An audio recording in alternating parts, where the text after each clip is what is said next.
What had led to that point? Their names, like serpents devouring themselves, cannibalizing their own thoughts. When all seemed lost, thought it was the end. My anger gave me strength to ask them my last question. Who are you that do not know your history? That quote, it sounds like the work of a great thinker, a long-dead scholar from events of olden times. In reality, the man whose words were just said is from the future, or rather, an alternate future. The quote, made by the wanderer and scout known as Ulysses, comes from the universe of Fallout, specifically the installment known as Fallout New Vegas, arguably one of the most successful pieces of alternate history known to modern media. His words bring forth an ideal where everyone learns from events past and moves on, rather than repeating precursors in vain hopes of further success. It's a very lofty ideal, one that I, as a historian, can get behind, and I imagine many of those oriented towards history can relate to. But then that begs the question, why a video game? Better yet, why use popular media to ponder the possibilities of our people's past? How has the use of mass media, social media, and consumer media changed the way in which the public has viewed historical events, and history as a whole? I seek to answer these questions in this video. Timestamps to different sections of the video will be available in the description if you wish to skip around. But, with that being said, let's get to historical analysis. Let's kick things off with the original media, mass media, and specifically the advent of investigative journalism during the Industrial Revolution. Previous to this time period, it was under public acceptance that industrial work was dangerous and that the risk was acknowledged and limited to worker safety rather than that of the public's.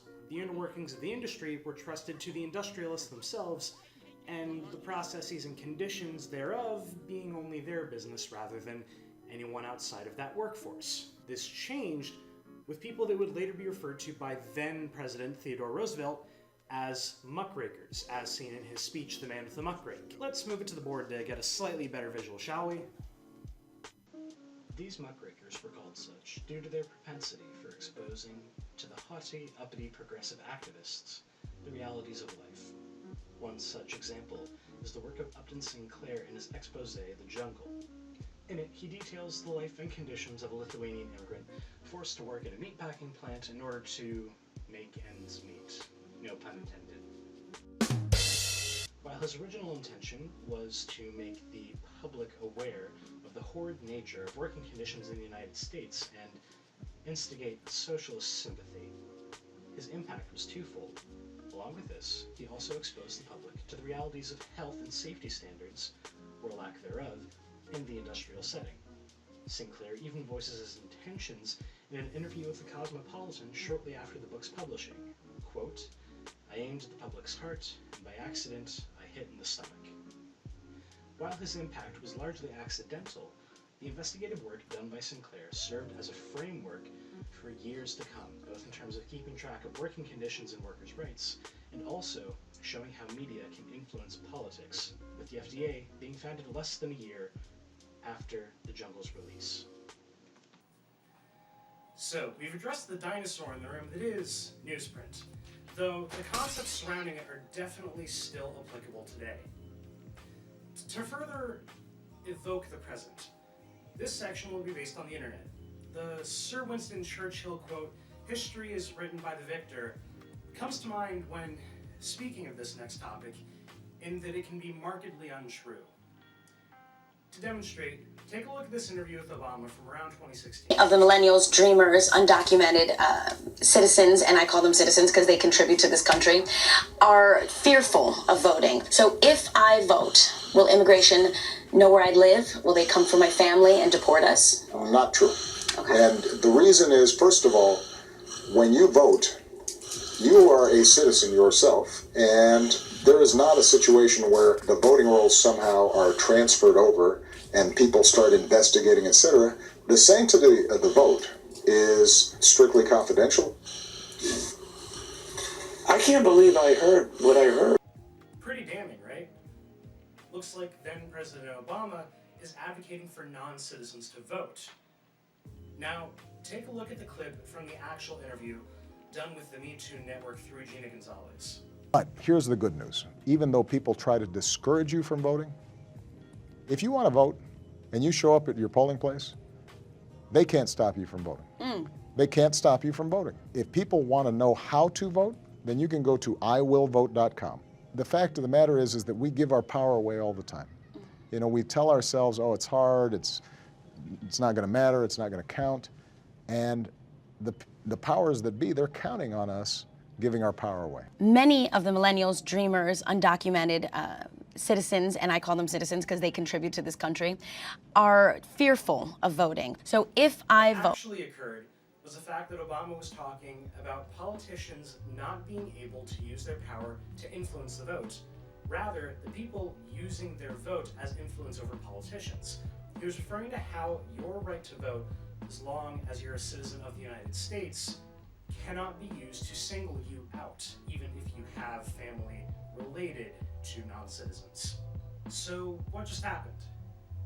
What you've just witnessed is something that the general public has come to know as fake news. While the concept of trolling and otherwise lying on the internet is hardly new, the birth of fake news, not simply referring to a satirical Onion article, but instead meaning purposeful active deception, was fully defined when it came to light during the 2016 United States presidential election.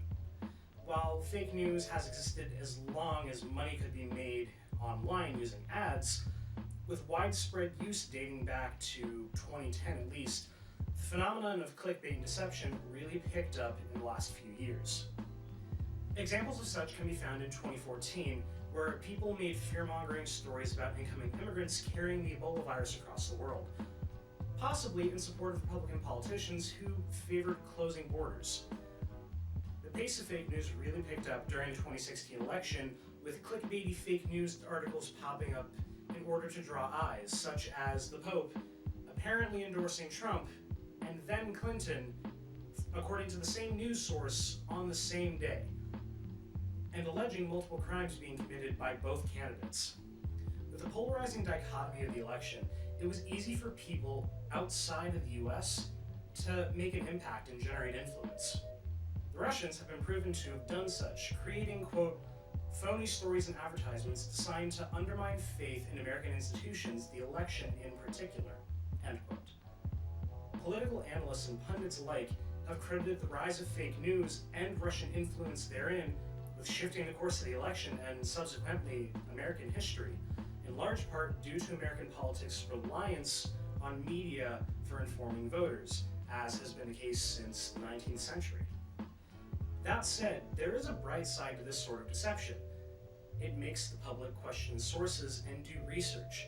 Blind trust in seemingly academic sources, while possibly good-intentioned, is what leads to willful ignorance, whereas fact-checking keeps information honest.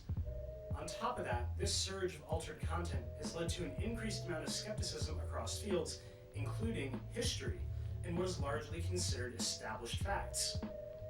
There are entire online communities whose basis is correcting historical misconceptions. Ergo, fake news has changed the way we look at history, but ultimately for the better, presuming people keep researching. Finally, we come to my nerd cave to address the final type of media, one that, while having existed for longer than the internet, has seen its most successful and influential period here and now. I'm of course referring to video games. While typically games are seen as little more than the pastime of people who have too much time to pass, when viewed as more an art form or creation and less of a time waster, one can see the benefits that come along with it. Zach Wales details in his book, Playing the Past, he details this, as well as how history and historical recounting is becoming a large part of the gaming industry. This information, albeit a bit dated, given the publishing year of 2008, back when Medal of Honor was still relevant, there is still information that rings true concerning the games that pride themselves on gamifying history. Quote, several designers of the games I examine have made reference to such an emerging genre by calling their products docu-games or accentuating their historical accuracy in the product's literature. The book goes on to refer to several games, including Medal of Honor Rising Sun, JFK Reloaded, and even more unsavory titles like Super Columbine Massacre RPG. Yeah, that was a thing. A more modern example can be had in Paradox's Europa Universalis 4. The historical strategy game takes the player back to the 15th century all the way up to the 19th century in the role of a nation's leader, or, in the case of some players, setting certain parameters and watching the AI interact with each other in strange or interesting ways. The result is a product that has gamified the beginning of modern time and civilization, with advancements in technology being one of the core mechanics of the game, along with political and religious relations. EU4, with some help of the modding community, also allows for different routes to be taken with history, allowing for greater context to be had as to what would have needed to happen for certain countries to completely change or even never exist. Such an example is what is currently being played on screen as Drew Durnil, a prevalent EU4 and Hearts of Iron 4 YouTuber, plays through a scenario if the United States never formed out of Great Britain's 13 colonies. This interactive way of approaching alternate history allows for a much greater context to be had for events that have taken place in real life. Thus, the ability to interact with pieces of history in different ways are there, whether it be realistically, such as in EU4, or as an alternate history power fantasy like Wolfenstein. Either way, the more approachable presentation present in gaming towards history enables the general public to understand with a greater, more full context how history has come to be now. Ah, good, you're back. Now, we've gone over the different types of influential media, how they changed history and politics, as well as public perceptions thereof. However, that brings us to a certain question. Why does this all matter? And how does it all connect? Well, to put it bluntly, people are stupid. More specifically, people lack, or tend to lack, specific knowledge, as well as the motivation to understand that specific knowledge. In the realm of history and politics, it is the job of the historian to render very complex, ancient socio-political situations into more understandable speech. It is then the media's job, therefore, to render this explanation into something more appealing to a general audience.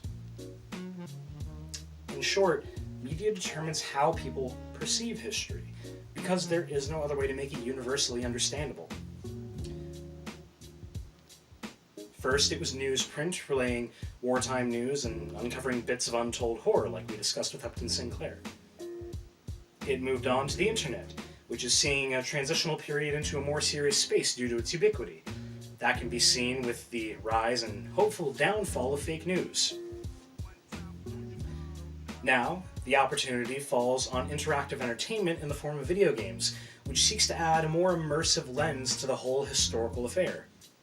All three forms of media relate in that they act as interpreters of the overly haughty and academic to something more human and honest.